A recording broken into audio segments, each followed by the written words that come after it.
skunk trade. I'll be glad to get you the information for the next one. Yeah, recently John and Callie and I were talking about that.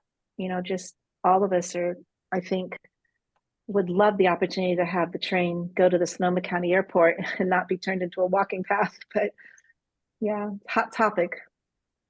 Yeah. Oh, there's Jamie and Janice. Hi. Hi. Speaking of the train, I was actually at a conference last week, and I happened to mention that transportation is a huge issue for tourism and, getting to and from airports and whatnot. And one of the people I was talking to is the lead for the rural communities for Visit California. So, interesting convo. Yeah, very much so. I was supposed to go to the thing they were doing last week, and I ended up with a conference call with a doctor, so I took that as a priority. Yes. I went. Oh, you did go? Yeah. Good. Did you find it informative?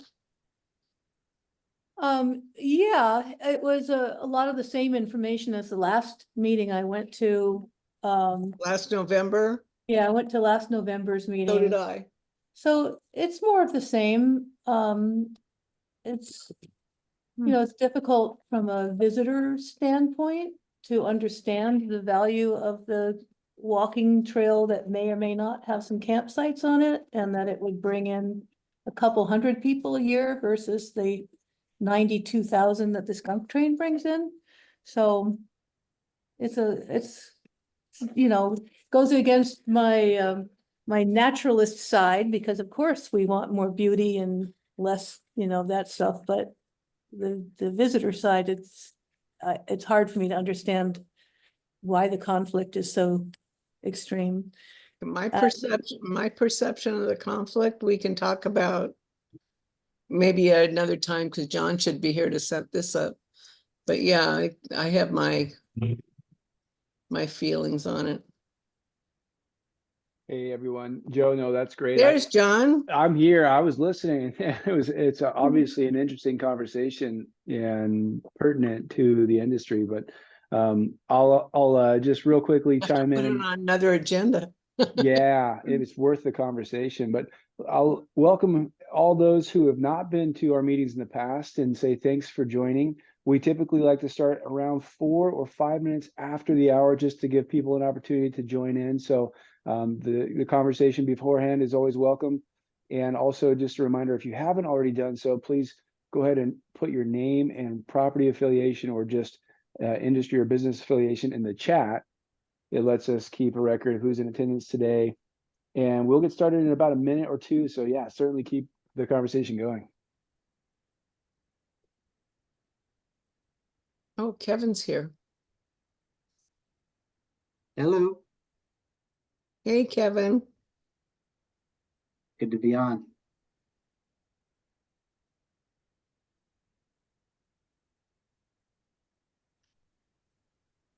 Hey, I see some familiar faces. Pamela, how you doing? Thanks for joining. And welcome to some new faces. Ricky Dean, I haven't seen you around here. Where are you coming in from? With Dr. Z, Code 3 Mind Health. Fantastic. Yeah. Welcome. Yeah, glad to have you. Dr. Z, I think, is with, and you are with Cindy with the presentation today. So welcome to you both. And Chief Cervenka, thanks for joining the call as well today. Thanks And you're very welcome. Some of our regulars are on the call as well. And why don't we just dive in, since we're about 4 minutes after the hour. I wanted to make sure you have enough time for the presentation, any Q&A afterward. And so Cindy, if you'd like, I'll pass the mic to you and just kick it off. Great. Thank you, John. Yeah, thanks everybody for this moment. Recently, I've gotten involved with a very fascinating organization. It's a nonprofit, Code 3 Mind Health. And we pretty much exist to care for those who care for others, in supporting our frontline workers in fire and sheriff department, police department, our emergency services at the hospital. And they have crazy jobs, hard jobs, and we're so grateful for what they do. But this we have a nonprofit that just started up, and pretty much we just really have a heart to support them. And as you guys can probably imagine, there's a lot of critical incidences that happen that create a lot of stress in our first responders' lives. And so we kind of exist to support them and to help them and to help their families. We're just getting started, and so we're going to turn it over pretty quickly and introduce Dr. Z, Kianna, and she can, and Chief Cervenka can tell you guys a little more. We have a short presentation, but something else that's a real tie-in is that we have it kind of in our radar and in our hearts to eventually have a retreat center of our own that is a place for healing, a place for families and first responders to come to get the help that they need when they've experienced really critical situations. So we might be seeing some of these faces around again someday once the retreat center gets established. But Dr. Z, this is Dr. Kianna Zielisch, and she is our chief psychologist, and I'm going to let her just share a little bit about Code 3 Mind Health. Go ahead, Dr. Z. Thank you, Cindy. Yeah, so I'm Dr. Kianna Zielisch, and I am a public safety psychologist here in Fort Bragg. I'm also a retired fire captain, and that's why emergency responders speak so much to my heart and working with them. And at the end of 2022, I founded Code 3 Mind Health with the intention of bringing culturally competent services, mind health services to emergency responders. And one of the things I really noticed in our county is the lack of services available for this population. We are unique as first responders, and it takes kind of a little different therapist who wants to work with us. And so we really want to get more services like that on board to help the people that are helping us. And as Cindy mentioned too, dream come true for me, it would be to have a retreat center here in Mendocino County and take care of our people in this county. So thank you so much for having us today. Thanks. Okay, thank you, Dr. C. And Chief, I think you're going to guide us through a little presentation here. John, I don't know if you want to give Chief Cervenka permission to do that. I didn't know I was doing that, Cindy. So Oh, do you have the PowerPoint, Chief? Sure. Hang on a second. You're welcome. Yeah, and I think the controls are unlocked. So if you do want to jump in and start sharing, Chief, you're welcome to. Yeah, let me pull up the PowerPoint. There we go. Do you need a minute or two, Chief? I've got it. Hang on a second. Okay. You're gonna have to tell me if you can see it or not, because I've got two screens and I didn't get to Don't have it yet. yeah, hang on a second. Do you want to say hi, Ricky, to? Yeah. Ricky Dean, with Ukiah Valley Fire Authority. I'm a captain there. I'm also a board member of Code 3 Mind Health. Just what Dr. Z was saying, for me to piggyback on that is, I've not only had some really critical incidents, many in the span of like 2 weeks that knocked me on my head, and I didn't know where to go, because everyone has an EAP through their work, or a lot of people do, or you have clinicians that you can get through your medical, but it's basically closing your eyes, putting your finger down in a book, and it's like roulette. And if you do get a hold of somebody, because it's really hard to get a hold of clinicians, a lot of them don't have the cultural competency, meaning they do families, they do stuff in that regard. But what EMS, fire, police, nurses in the ER, chaplains that have to go and see some really horrible stuff, it's a different, it's a whole different entity with us. Not that it makes us special or better. It's just, along with all of life's goods and bads and ups and downs, and you have this job where you are constantly seeing every time you go on shift really bad, gnarly stuff. I've had to try and get help for some of the people that come to me because I'm our peer support lead in my department, and trying to get a hold in the 9th hour when you really need someone to talk to one of your coworkers, you start scrambling, you're spinning, you don't know where in the heck to go. And that's one of the things that we're trying to prevent, is that when you have someone who's already on edge and then something kind of finally the straw that breaks the camel's back, so to speak, we're trying to create this nonprofit. Well, we have created it, but what we're trying to do with it is to have something in place, a mechanism, so that if someone does need help, not only can we get to them before that happens, as in with some wellness checks and stuff like that, and Chief will get into that, but to have a cache, a Rolodex, if you will, of people who know and are familiar with us. And we're small. Humboldt kind of experiences the same thing. Lake County, the same thing. We don't have the resources like Marin County and Contra Costa and even Sonoma. Like they're just a bigger animal, and they already have a lot of this stuff in place. So we're kind of doing this from the ground up. And when you do that, it's sometimes you're reinventing the wheel, sometimes you're not. You can take cues from other people, but it's a learning process, and that's kind of where we're headed with this. So I just want to get my 2 cents in that it can be really, really, really frustrating to try and get the help that you need. And we're trying to streamline that, line that, and make it possible for people. So anywho, I was rambling. That's my 2 cents. Thank you, Ricky. So I've got it figured out pretty quick. Thanks for putting me on the spot there, Cindy. But before I start sharing the screen, I want to give you a little, because there's several people in here that I don't know. I've been chief here in Fort Bragg since July of 2022. I came from Turlock, California, where I spent 22 years. I left there as a lieutenant acting captain.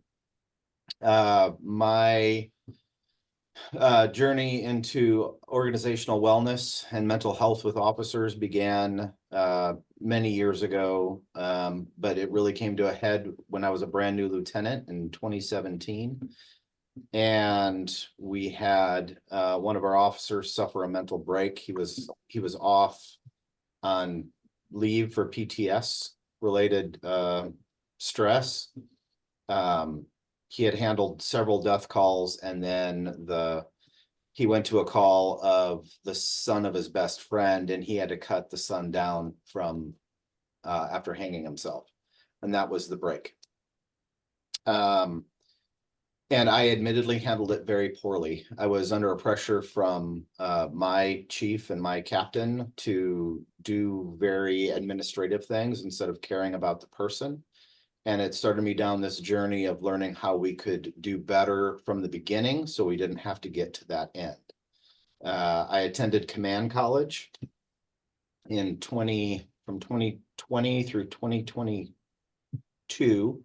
I'm sorry, from 2021 through 2023, I attended Peace Officer Standards of Training Command College, which is an executive level 15-month course for police executives. And my chosen topic was officer wellness and reducing police suicide. And that we had to write a research article and submit it for publication. And it's a very complex master's level program. And throughout that research, I learned a lot of things about generational differences. Gen Xers tend to suck it up, and then it comes to a head and they commit suicide after they retire. The Gen Y and millennials, more so the millennials that are coming into the workforce now, overall, according to surveys, are less capable of dealing with trauma. However, they are more willing to accept mental health care. So the idea of creating resiliency from a very early part of their career, so they know how to better deal with that trauma, and they're willing to seek help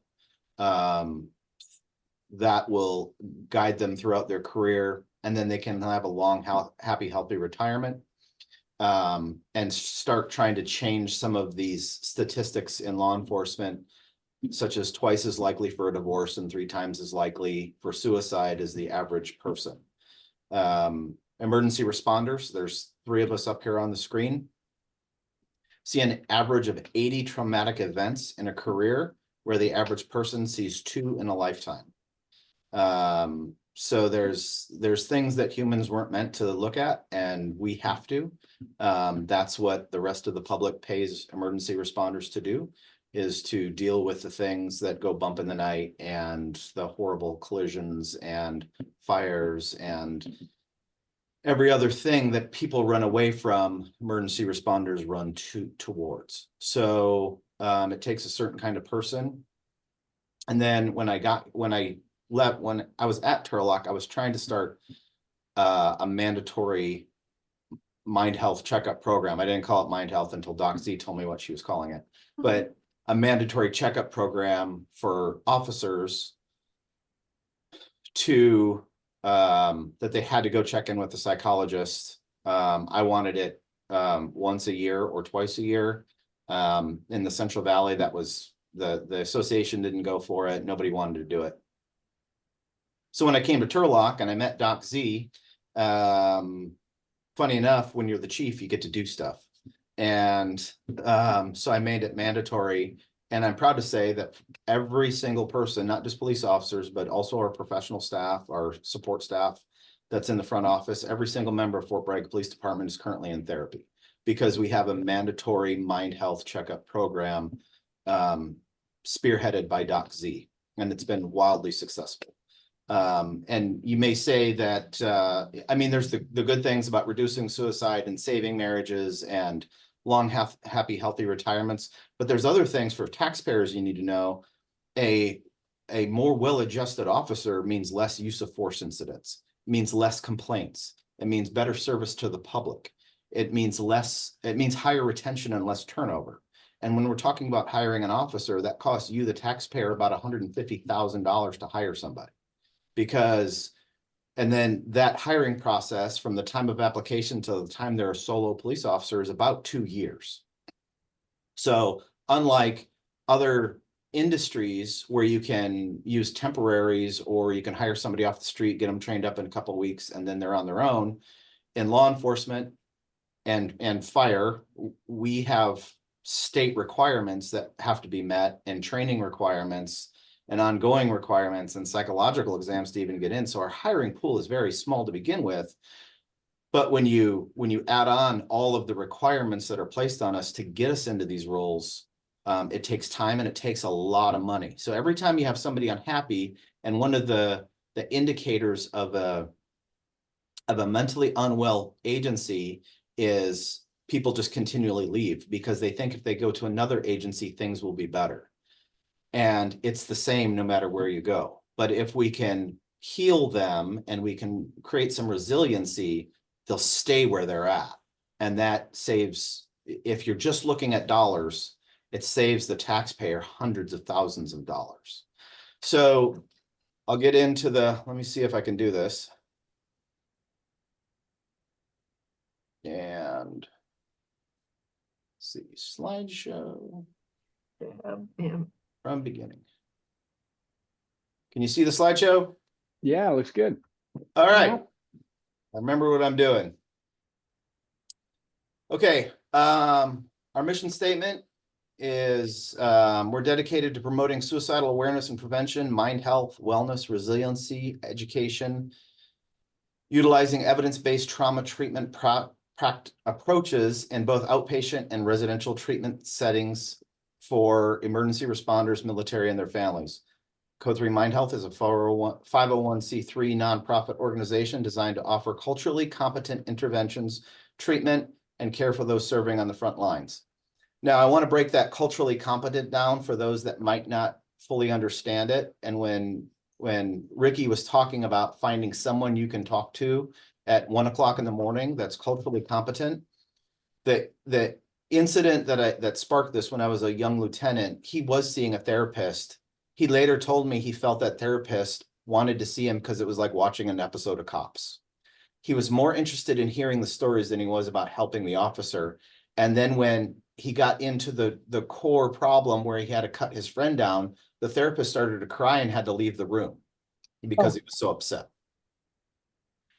And you're dealing with a population of people with fire, medical, EMS that see horrible things, and we don't get to run away.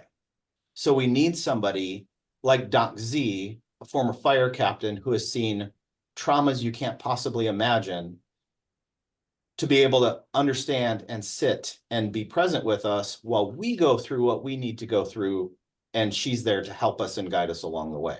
That's what that culturally competent is, and it's so very difficult to find. You will find psychologists that have attended a 3-day course on public safety or first responder trauma, but that's not the same as having experienced it yourself.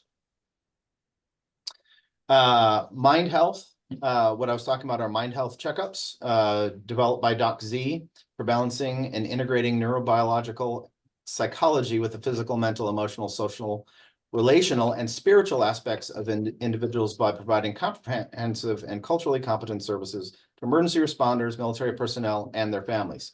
You can tell a doctor wrote that because it's got a lot of really big words in it. Whole body wellness. All right. It's whole health. It's taking care of the whole person and getting our folks to understand that just going to the gym every day and lifting weights is not healing their soul and helping their mind. So that's what this mind health is all about, is your brain and your emotions are tied into your physical being and is part of your whole body health. Our board of directors. This is the CLA meeting. I'm sorry? PD chief. Okay. You'll see that the board of directors are all involved in emergency services in some way or another, or married to one. And we can't forget about our spouses because they go through everything we go through. I know my wife has consoled me on several nights, and she has to endure what I have to endure.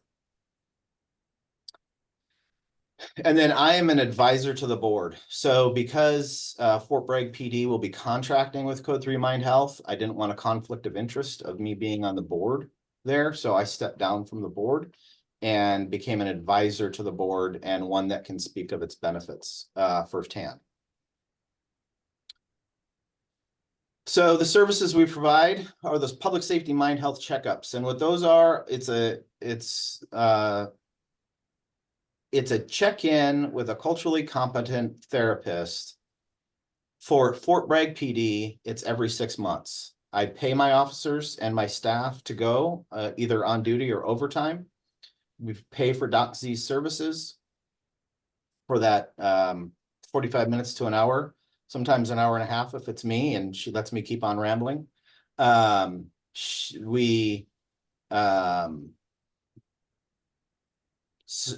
It gets put on a schedule, they get notified, everything is scheduled for them. And by doing that, they have to go.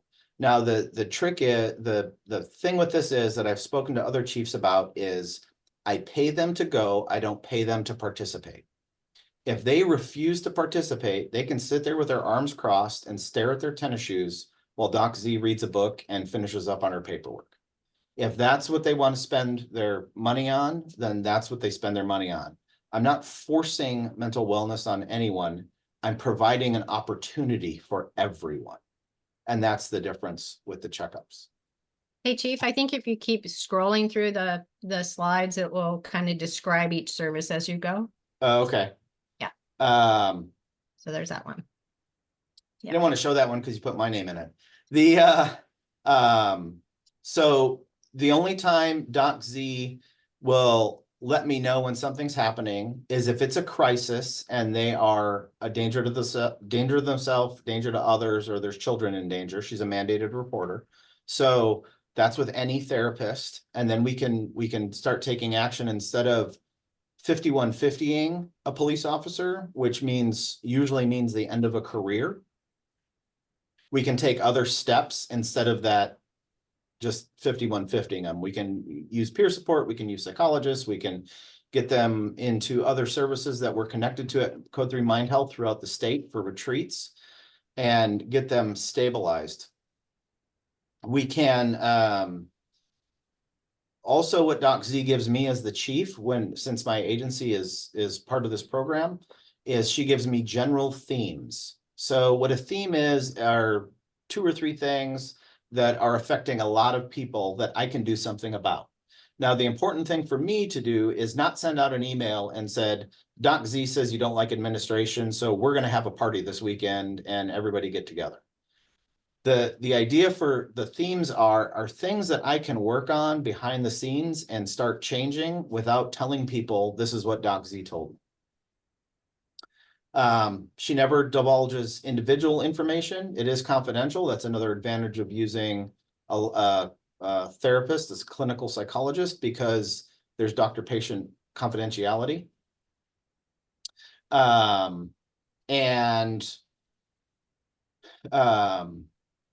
We can, and then after the first appointment, everyone was kind of hesitant that first appointment. And after that first appointment, now she has to kick us out of her office.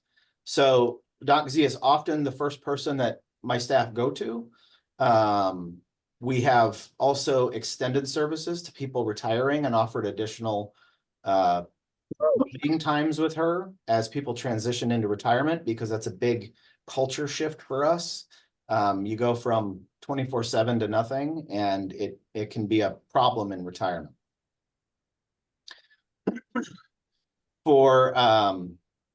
We provide ongoing stress management services for individuals and agency peer support teams, including community management briefings, individual support sessions, which are one-on-ones, diffusings, which a diffusing is after a critical incident. So say I go to a car crash with a fatality, we'll have a diffusing within a few hours, and that'll be everyone there. That'll be police officers, firefighters, EMS, dispatchers, anyone associated with it. We do that initial diffusing to stabilize the mental well-being of the people. And the critical incident stress debriefings are held 24 to 72 hours later, where we really go through it and dive deep and start offering those services and then letting people know to what look out for if they're still losing sleep, if it's, going on 2 weeks and they're constantly thinking about the incident, what to do, and that you're completely normal in all this. And that's another key point, is letting our first responders know that their reaction is completely normal. It is your brain trying to make sense out of something that doesn't. And we'll do those diffusings on scene or at department locations or alternate locations. A good example is we just did one for the Coast Guard. They had to retrieve a body of a man that jumped off the Noyo Bridge, unfortunately. And the most of that Coast Guard out there isn't even old enough to drink. So they are young people seeing a terrible tragedy, and by offering the service to them was huge to them, and it really helped a lot of those folks out. And then ongoing clinical support for individuals and the peer support teams is available. So most agencies in public safety have peer support, which is where other police officers or firefighters or EMS are trained in peer support. And then Code 3 Mind Health provides support to that peer support and can provide therapists for those peer support settings. And Chief, you might want to mention we started North Coast Peer Support Team, the multi-agency, multi-region. I was leaving that for you. Oh, I was leaving that for Ricky. Yeah, let's leave that for Ricky, because that's Okay. his All right. All right.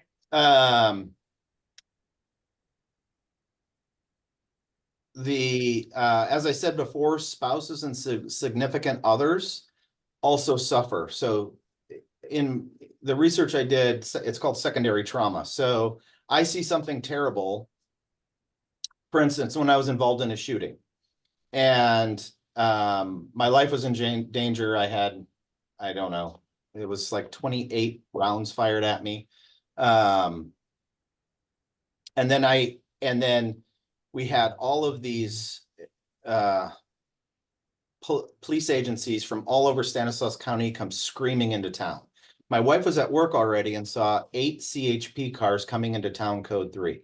And she was the wife of a police officer for 6 years. So she knew if 8 allied agency cars are coming past her work location with lights and siren on at a very high rate of speed, that means something bad is happening. And she knew her husband was at work. And I was one of 5 people working. So the chances are pretty good that her husband was involved in this. Thankfully, I was at a point where I could answer my phone and I said, there's been a shooting. I'm okay. I'm going to be late. And that's all I could say. And I hung up. And so now she has to go the rest of the day at work, just trying to figure out what happened. She knows I'm okay, but she doesn't know if I'm okay. And then when I got home, and she got home, I had to relive the story to her. Well, now she's filling in and she's trying to imagine, and now she's got this trauma. So by providing the same services to our spouses is wildly invaluable, and it also saves marriages, because there's a common belief that when you're the frontline worker, your spouse just doesn't understand. But we don't give them a chance to understand. They want to. And by providing these support groups, it lets other spouses know that they're not alone, that many people go through these. It's very common in the frontline worker arena.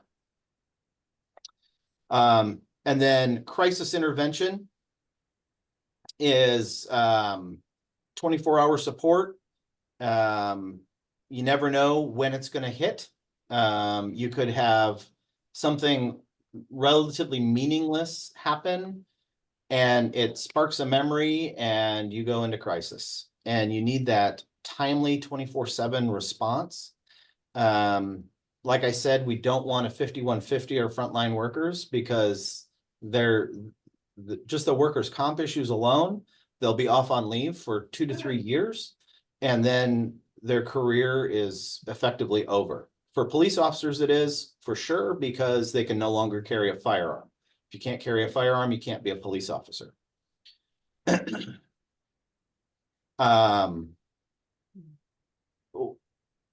So that crisis intervention, you'll see hotlines and things, but sometimes it's beneficial to, oftentimes it's beneficial to talk to somebody you know, instead of talking to an anonymous voice on the line.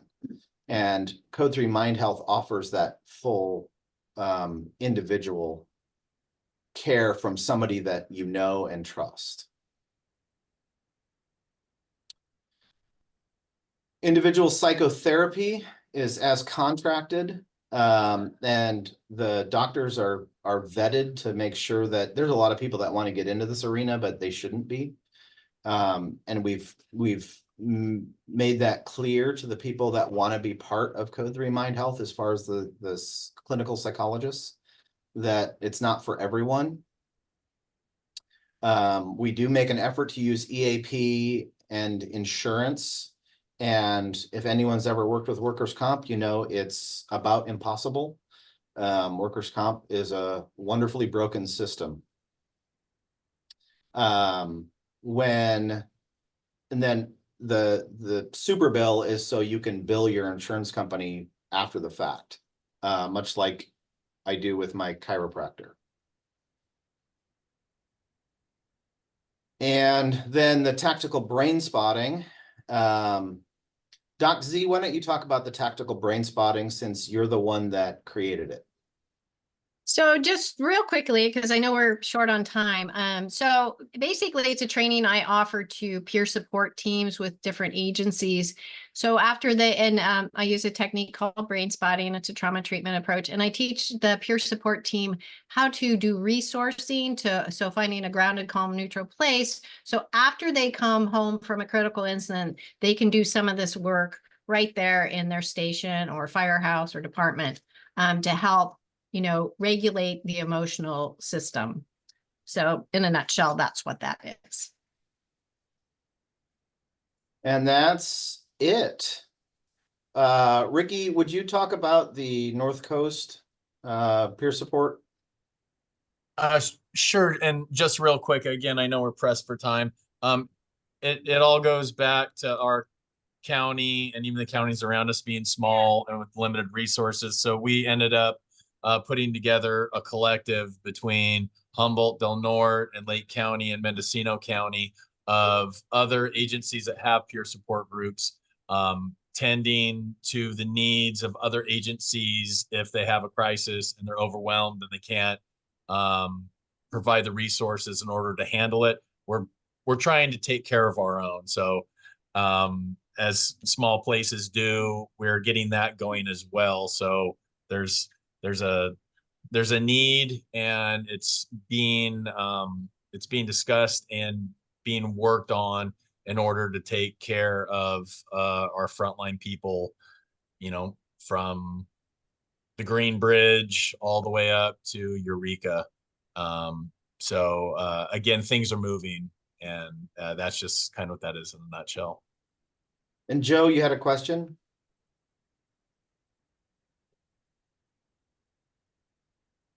I have to undo my mute.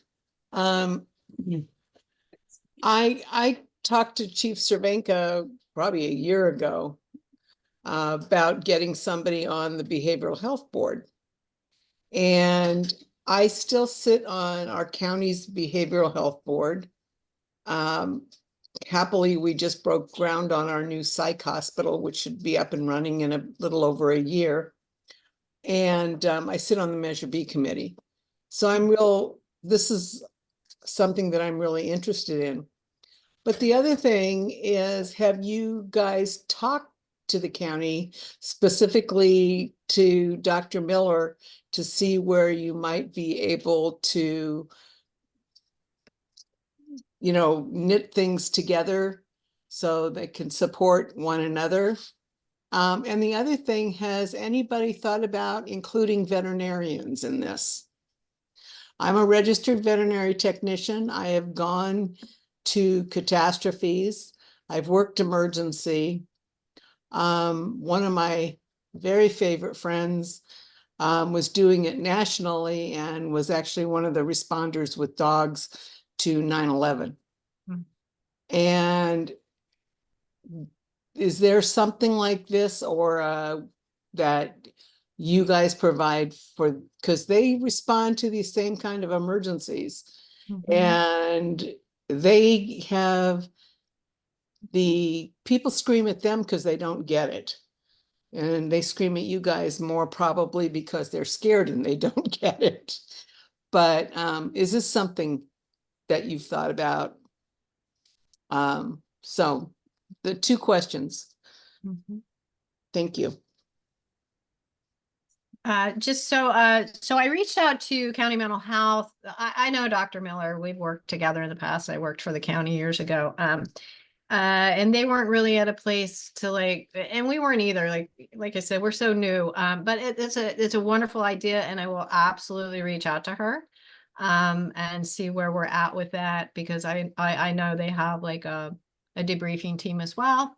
And then no, but I not veterinarians. I had not thought of that, but you're absolutely right. They do respond, and certainly if that is something, you know, our team can look at, maybe getting on the North Coast peer support team, something like that. But thank you for that suggestion. I very much appreciate it. Yeah, in veterinary medicine has the largest number of suicides. Oh, okay. And it's a very, very thankless job in some ways. Yeah, and very isolating often. Yeah, I worked emergency for 11 years before we moved up here, and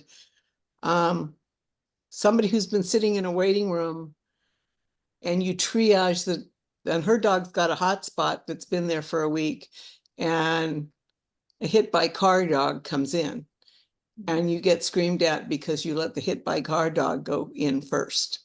Yeah. You know, it's, you know, and you do your job. but you go home and you go, what the heck? Yeah, I hear you. Yeah. Yeah, so there you go. Thank you, Joe. John, did you have your hand up? John Glywell? Yes. I just really wanted to say thanks for taking the time to bring this presentation to this group. And really for your service to the community. You know, someone working in the lodging industry, we see just how critical your role is in keeping our visitors safe, the residents safe, you know, my staff safe. And so, you know, whether you're responding to the emergencies at our properties, you know, at the hotels and inns, or whether it's just assisting a guest in distress, you know, you really offer that sense of security that allows our industry, our tourism industry and economy to thrive. So that dedication makes such an enormous difference. And we really, you know, we deeply appreciate your willingness to put yourselves at risk and help others. Your mental health and well-being matter greatly. And, you know, I'm really heartened to see initiatives like this Code 3 Mind Health being established. And so just please know that the lodging industry is ready to assist however we can. And I'm happy to share what that could look like from a lodging perspective as far as offering support. You know, Cindy, if you want to discuss logistics now, or we can take it offline. But I also wanted to just mention that this presentation and this meeting is recorded, so it's oftentimes not as attended as it is viewed. We'll always have the link available for review afterward, and we get a lot of questions and comments coming in after the meeting is over. And so it's really important to have all this information up front. So, you know, thanks for taking the time to elaborate on a lot of what those services are. It's just great. Thanks, John. And thanks, Code 3 Mind Health, for taking the time to make the presentation today. And John, yeah, in the sake of time, why don't we take it offline? And maybe I would just really love input if anybody wants to contact me on how we could practically make this work. We basically don't have any funding currently. We're reaching out in different ways, trying to get funding, but we're brand new. And I just thought of our group because I know how grateful we are for all of these services, and because we're also looking at possibly starting a retreat center of our own someday. So thank you for your time, guys. You've been so generous with your attention and your time. Thank you so Thanks, much. John. Oh yeah, thank you very much. Thank you so much. Bye-bye. Goodbye. Thanks for joining, and you're welcome to stick around if you like. We have about 18 minutes left of our meeting. We have a hard stop at 5 o'clock. And Cindy, there is a question in the chat from Kathleen asking specifically how, as lodging operators, we can help with Code 3 Mind Health. And maybe we can touch on it briefly, and, you know, so that others on the call today and others reviewing afterward at least have some sense of what participation could look like. Yeah, thank you, John. We're kind of wondering, and this is kind of a new thought, so we'd really love some suggestions about how we could possibly make an opportunity toward giving to this nonprofit, either you know, like making it optional for guests that come. We could possibly put some different information out so the guests could be informed a little bit. You know, you guys we're already doing a lot of those kinds of things with lodging. So, and we're very open to what would make it easy and really clear for guests that come through our inns to see the opportunity and respond. So we're really needing funding. We really don't have a lot established yet with funding.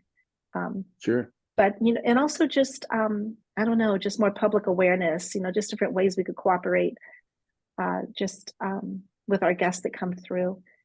And then someday, you know, we really would love some help with getting established as a retreat center ourselves. Did you say that you guys are 501c3? That's right, Joe. We're registered as a 501c3. All right. Well, I know I've been hearing an ad, and I haven't talked to Scott, but joining up with the Noyo Harbor Inn, they do 10% to 501c3s, whatever. I always do that backwards, but you might check with them and see if you qualify, whatever they're doing. With Noyo Harbor Inn. Everybody's looking for money right now. Yeah, this is true. This is true. You know, and until we learn how to grow the trees, we're not getting there quite as fast as we want to. That's right. Yeah, that's a I good think- suggestion, Joe. We'll take note of that. Thank you. I just want to acknowledge Jamie. It looks like Jamie and Janice have a question there. Actually, I can take this offline with you, Cindy, and also Kianna, as far as some other types of funding as it pertains to lodging. There's a group called Kind Traveler that that I know the Inn at Newport Ranch as well as Mar Vista has been working with. That they're all about sustainable travel and whatnot. But when you partner with them, any lodging partner that partners with them can then designate which local nonprofit they might want a percentage to go to of their stays. So Wow. I can get more information on that to this group. And yeah, and then I also Good. have another idea for it's kind of a one and done, but it's the 100 Women Strong, the Mendocino coast. So Yeah, offline. great. Thanks, Jamie. That's great ideas. Really appreciate it. Got it. And I'll just throw one more out there. The lodging community has an opportunity to add assessments voluntarily onto their own ticket for, when they actually impose charges for guest stays. And we actually host an assessment, a voluntary opt-out assessment at our properties for Mendo Parks. We've done so for a long, long time.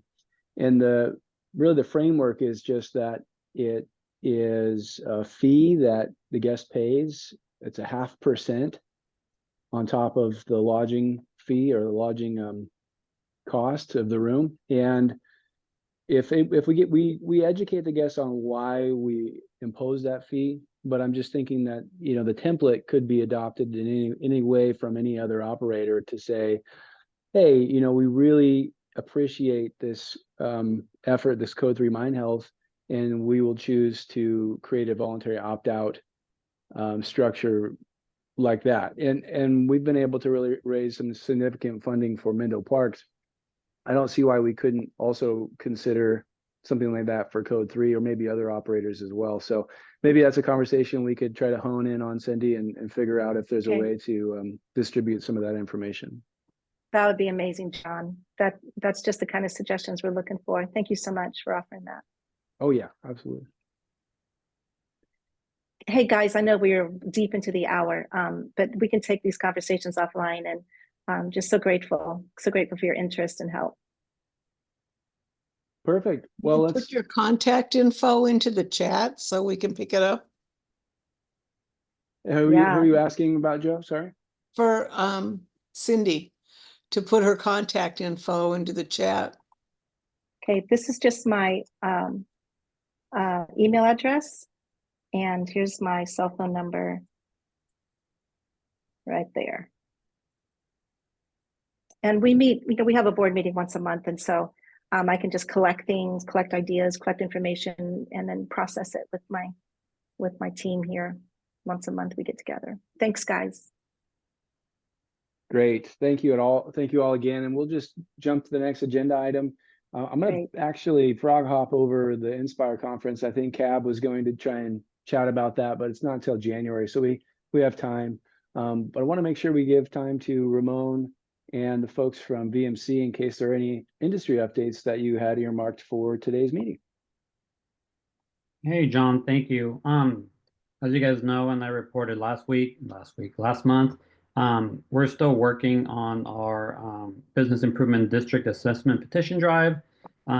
It's going really well. It's just difficult to get a hold of a lot of lodging. So recently, lodging operators will start receiving a letter on the mail either end of last week, beginning of this week, with that information, and we're still working on scheduling more meetings. But so far so good. It's just a long process with a lot of one-on-ones, but the feedback in general has been really, really good. That's my update from the business side of things. I'm sure Jamie and Janice have updates regarding the upcoming festivals and ways to get involved and so forth. Well, I'll go first. So here it is, the beginning of September, and I'm going to start nudging you all to get your information to me just as soon as possible for our winter promotional campaign, our seafood and sips. I know that you've on occasion asked for ideas or some guidelines, and although none of these really pertain to lodging per se, but some of the ideas I'm having would be having a chowder walk, you know, and you could certainly do that at lodging, have people come into your lobby and taste chowder and maybe even have a contest. We're talking about doing, No liability with that, with alcohol. is there, because it's Well, because it's food? So if you it would If have, you have a food license, it shouldn't be. then with alcohol, we just get that special permit that's available now that you can do tastings. Right. Some other ideas, you know, incorporating films into meals and you know, just some fun ideas like that. I'm just trying to get some creative juices going. The lodging group in particular was really great about participating in the Harvest Festival. Those brochures should be in your hands in the next few weeks or a couple weeks, hopefully. You'll see lots of the lodging partners came up with special offers or something fun going on at your place. So keep that in mind. Again, it can be, you know, it could be one of those fantastic Mendocino chocolate crab infused chocolate medallions on someone's pillow. I mean, it could be, there's so many easy, inexpensive, fun things that's add-ons, not necessarily discounts, that you guys could be thinking about doing. And I think that's my whole report, other than just wondering from a lodging standpoint, did any of you see a rise in occupancy during Wine Song?